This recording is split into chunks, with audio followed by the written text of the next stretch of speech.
Hi everybody and welcome to my channel. My name is Alena and I'm an English and German teacher. And in today's video I want to talk about how I became fluent in English and what helped me. And maybe it is something that can also help you. So let's get started.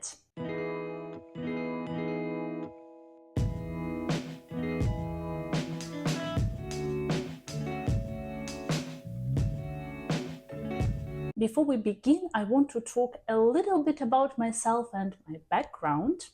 So I was born in Belarus and I lived there for 30 years. So I'm not a native English speaker and I have never been to an English-speaking country.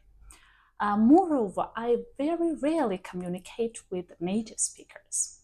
But nevertheless, I managed to master my language to a degree that allows me to do everything in English: communicate, read books, watch movies, series, and also teach the language. I started learning English when I was in my second year in school, so when I was 7 years old. But the education there, the way they taught English wasn't very good, so when I finished my school, I could barely speak in English.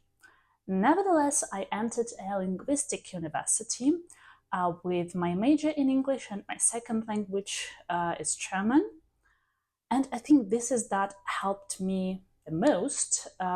This was the kind of base for my language for my language learning. Of course, I did a lot of additional stuff to master my language and I continued learning the language after I finished university, but still this experience was very beneficial for me.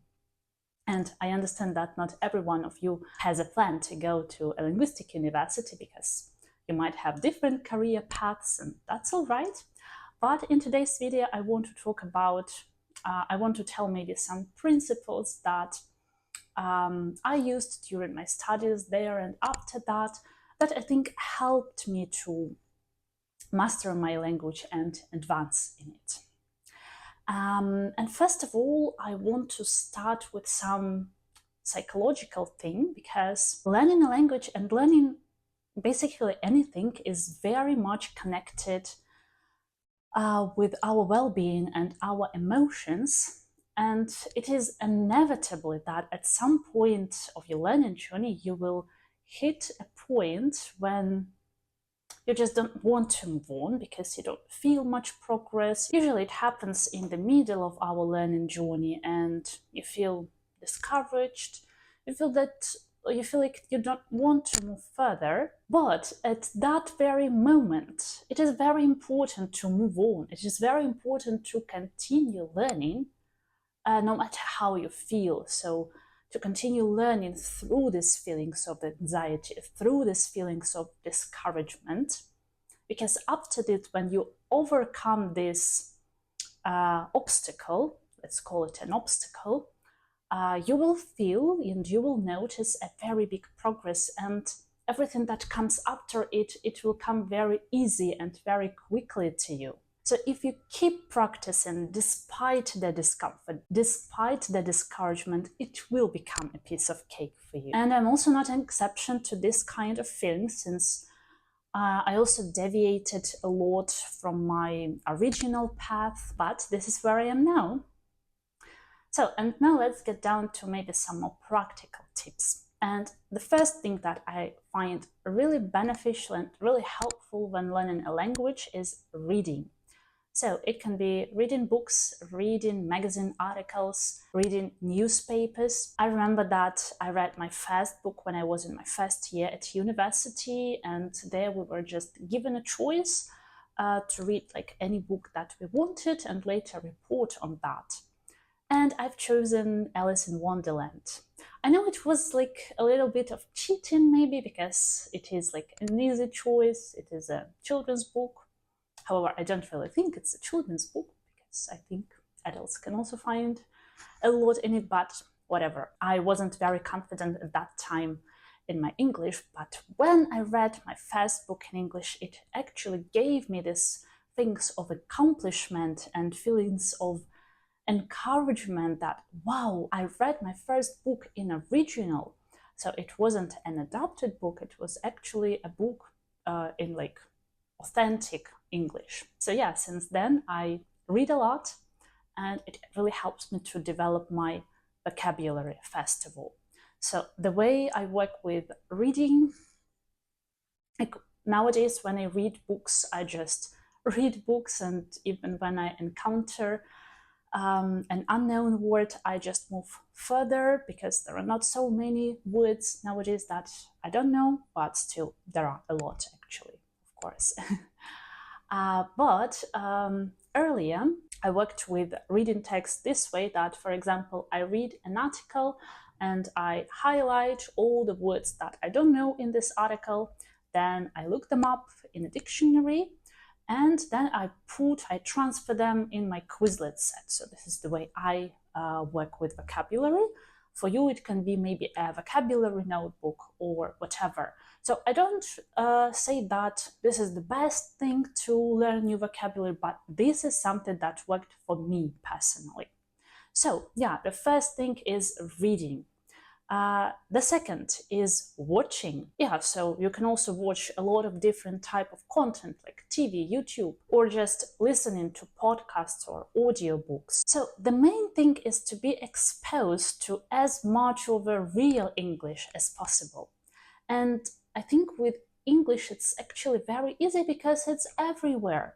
So you can't have any excuse for not doing that, can you? So YouTube, for example, is a very good tool if you use it correctly, because there is a lot of content and you can just choose something that you like on the topic that you like.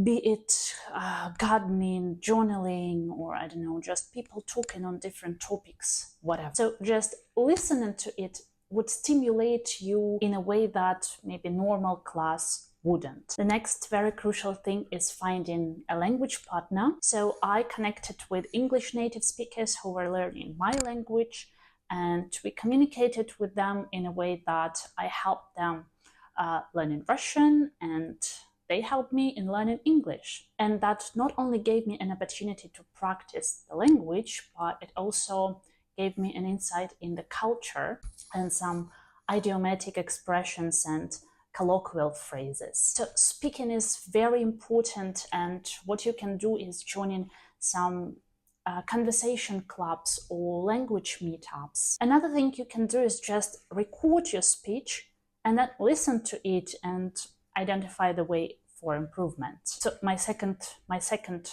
foreign language is German, and it was for me way more difficult to learn it than English. And I remember I tried all the different ways, all the possible ways probably to learn the language that are possible, that exist at all. I remember one year I just learned the language by myself.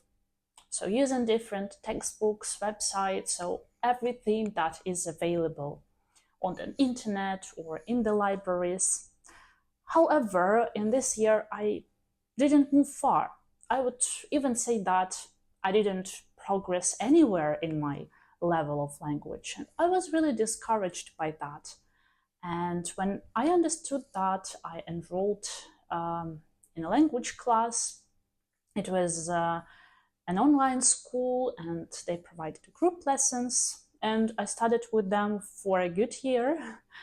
And I really felt a progress after that. So what I want to say is that, of course, it depends on the person. So maybe you are more self-disciplined than I am, but I really think that there is something about this learning environment. So when you study, especially in the group with other people, it somehow pushes you to move forward faster than if you did it by yourself. So yeah, that were the things that I think are the most crucial about learning a language and progressing in it. And yeah, I'm far from speaking English perfectly, but I mean, who speaks a language perfectly? Even in our mother tongue, we make mistakes, and that's completely okay. So just stop worrying about how many mistakes you make, because it will just lengthen the time it will take for you to achieve a fluent conversational level. So share in the comments the strategies and the approaches that help you to master your language, whatever language you study. I will be really eager to know that. And see you in the next videos. Bye bye.